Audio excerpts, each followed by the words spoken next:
Hello again. It's day 2 of October, but for me it's actually day 1.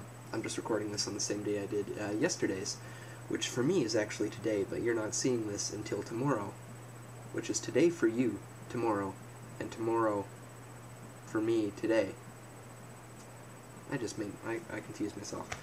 Anyhow, I am going to continue with these movie reviews. I've got a bunch of zombie movies, because, you know, zombie movies are my favorite subgenre, or one of my favorite subgenres of the horror genre. And, I've got a bunch here. These aren't all of them, these are just the ones I've watched. But, let's start off with the one I've watched most recently. This is Nightmare City. So, it's not so much a zombie movie as it is a mutant movie, but, you know, they're sort of zombies. They're zombies in the respect that they want, human flesh or blood, but yeah, they don't really eat flesh, they just sort of drink blood, so they're more like mutated vampires who are rotting. So they're like a cross between mutants, zombies, and vampires, so that's pretty cool. Again, this is an Italian movie by Umberto Lenzi, I believe, and it features Mel Ferrer, or Ferrar, however you say it. And if you're familiar with any with a lot of these old drive-in cult movies, you'll probably be familiar with him. I believe he was in Eaten Alive, and a couple others too. But yeah, this was actually a pretty good movie.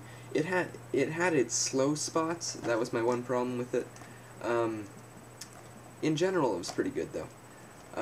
The plot, I shall just read off the back. When a radioactive spill causes mass contamination, thousands of infected citizens are transformed into bloodthirsty undead fiends. Well, the back cover got it right, they're not really undead, but call it what you want. But these are not your standard stumbling gut munchers. Oh, here we go. This is an all-out attack by fast-moving, flesh-ripping, ass-kicking maniacs that can only be stopped by a bullet to the head.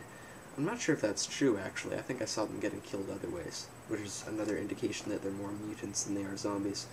Get ready for an all-you-can-eat buffet of gunfire, gore, and gratuitous aerobics. Where zombies run, chaos reigns, and heads explode. That is true. This is Nightmare City. So, yeah, it's actually pretty good. It has its slow spots, like I already said, but it's definitely worth picking up. I've pretty much talked enough about the movie, except for the fact that I haven't talked about the gore yet. The gore is actually very well done. It's not as gory as you would expect from your standard zombie movie, because they don't eat flesh, they drink blood. But, yeah, despite the lack of gore, it's still a rather entertaining film in those high-paced parts. It's very suspenseful. Me and Lewis were talking a lot while we were watching this, because we're still working on Year of the Dead. We should be finished by the end of the week, so we were sort of talking about that at the same time we were watching this. But, yeah, from what I could tell, it was rather suspenseful. I was paying attention. I wouldn't be reviewing it if I hadn't paid attention to any of it. The insert's got a cool little movie poster on cardboard. Yeah, okay. But yeah, it is a pretty good movie. It's definitely a different sort of movie. It's sort of more like an old retro sort of Italian version of a take on the fast-moving zombies from the recent movies that have been coming out. But it's older, so it's better. I think it was from the 80s, I'm not sure. Late 70s, early 80s. But, yeah, as I've said before, if you don't mind the slower parts, I would check it out. It's not one of those things, you know, you want to go buy the DVD right away, but, you might want to rent it before you decide whether or not you want to buy it. Okay, now on to my, segment, or whatever you want to call it, where I talk about the DVD release itself. This, I believe, yeah, this is the Anchor Bay release.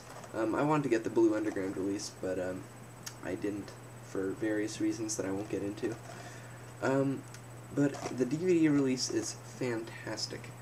Again, it has some very interesting special features on it. It is in widescreen, which is good, because full screen, as the Cinema Snob says, makes baby Jesus cry.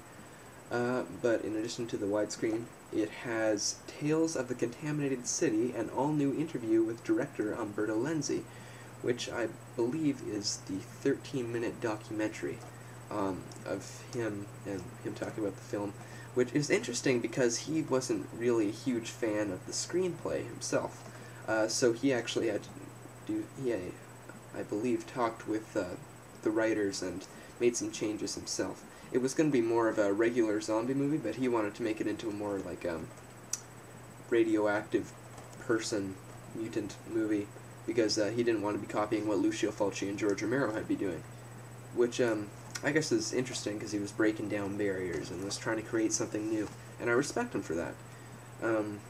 More than I can really say for myself, but we're doing more voodoo zombies. But that's been done before too.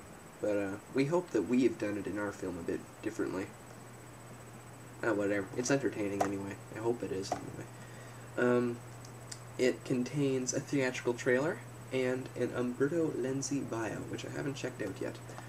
But, yeah, if you've got some spare time, you got a Friday, you want to chill out, not really just sort of a switch your brain off sort of movie, this is definitely it. Yeah, there's not really much else I can say about it, but it is rather entertaining, and I would check it out. It has an interesting twist ending, too. So, yeah. Put this on this pile and continue with this pile. See you tomorrow.